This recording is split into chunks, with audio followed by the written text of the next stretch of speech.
ओम श्री श्याम देवाय नमः। ओम दानवीराय नमः।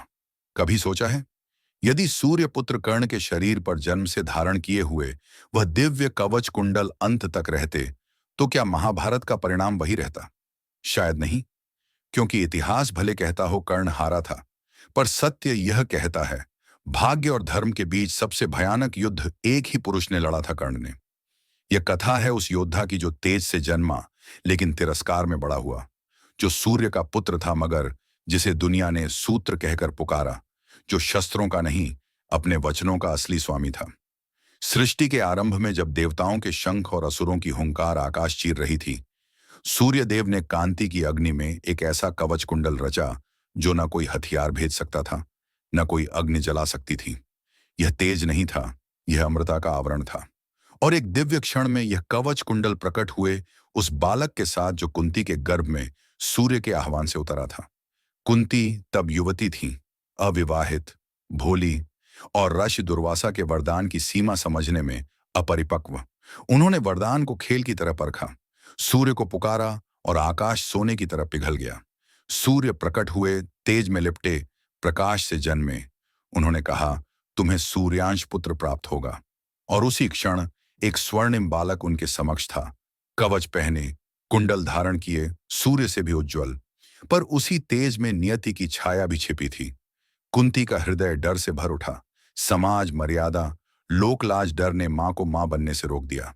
उन्होंने नवजात को गंगा में बहा दिया, आंसू बहाते हुए, भाग्य को सौंपते हुए। लहरें अपने साथ एक अनछुआ अद्भुत भविष्य बहाती रहीं। कहीं दूर अंग देश में अधिरथ सारथी और उनकी पत्नी राधा ने उस बालक को पाया। राधा की ममता उफन पड़ी।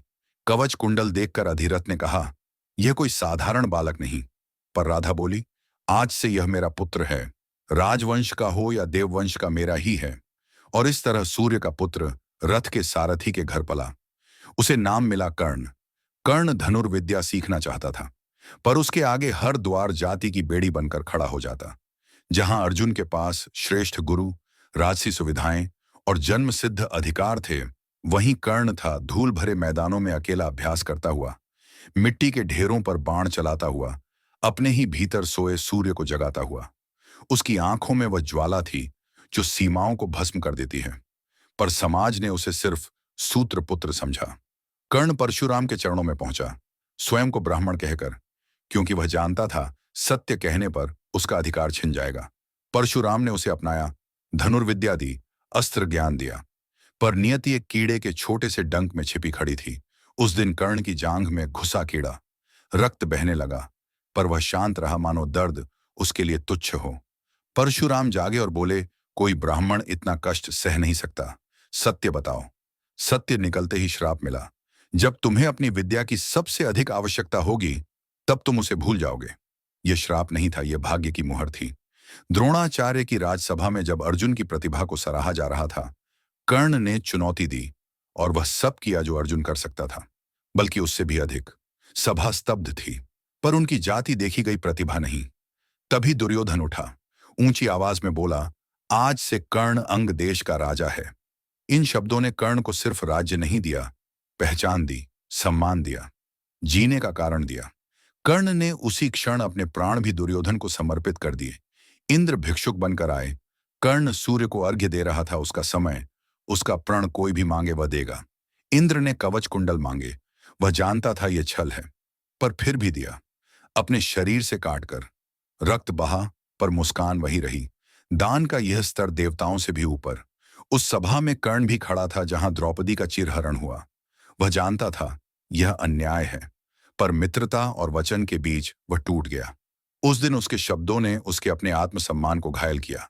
जिस तेज से वह जन्मा था, वही तेज उसके भीतर धुंधला गया। कुरुक्षेत्र के युद्ध से ठीक पहले कुंती कर्ण के तंबू में आई। कर्ण जान गया, अब सब सच सामने आएगा। उन्होंने कहा, पुत्र, मैं तुम्हारी मां हूं, 5 पांडव जीवित रहें। कर्ण ने कहा, मां, 5 पांडव जीवित रहेंगे, या तो अर्जुन रहेगा या मैं। उसका वचन भी उसका ही शस्त्र था। कर्ण और अर्जुन आमने सामने, एक के रथ पर कृष्ण, दूसरे के भीतर सूर्य का तेज। प्रत्येक बाण पृथ्वी को हिला देता, कभी कर्ण आगे कभी अर्जुन। तभी रथ कीचड़ में धंसा। ब्राह्मण का श्राप जाग गया। कर्ण असहाय, उसने अर्जुन से कहा, धर्म कहता है अभी वार मत करो। कृष्ण बोले, जब द्रौपदी का अपमान हुआ तब धर्म कहाँ था? जब अभिमन्यु को सातों ने मारा तब धर्म कहाँ था? वह क्षण भाग्य और न्याय का संगम था। कर्ण ने ब्रह्मास्त्र उठाया, पर परशुराम का श्राप मंत्र भूल गए। कृष्ण ने कहा, पार्थ, अब अंत का समय है। अर्जुन ने बाण छोड़ा। वह सूर्यपुत्र धरती पर गिरा, पर चेहरे पर अजीब सी शांति थी। कर्ण ने अंतिम शब्द कहे, मैंने जीवन भर दान दिया, आज मैं अपना प्राण भी दान करता हूं अपने वचन के लिए। कृष्ण ने पांडवों को कर्ण की देह के पास बुलाया और कहा, यह तुम्हारा शत्रु नहीं था, यह तुम्हारा सबसे बड़ा भाई था। युधिष्ठिर टूट गए। अर्जुन रो पड़े। भीम का क्रोध पश्चाताप में बदल गया। कृष्ण बोले, कर्ण ने तुमसे संघर्ष नहीं किया, उसने अपने भाग्य से संघर्ष किया। अंतिम सूर्य की किरणें कर्ण की देह पर पड़ी और वह ऐसे चमका मानो सूर्य स्वयं उसे गोद में उठा रहा हो। कर्ण की देह अग्नि को समर्पित की गई। उस अग्नि में सिर्फ लकड़ी नहीं, एक युग का दर्द जल रहा था। युधिष्ठिर बोले, आज से संसार तुम्हें सूत्रपुत्र नहीं बल्कि दानवीर कर्ण कहकर याद करेगा। और इस तरह सूर्यपुत्र कर्ण अमर हो गया। वह व्यक्ति जो शक्ति से नहीं, अपने सिद्धांतों से महान बना।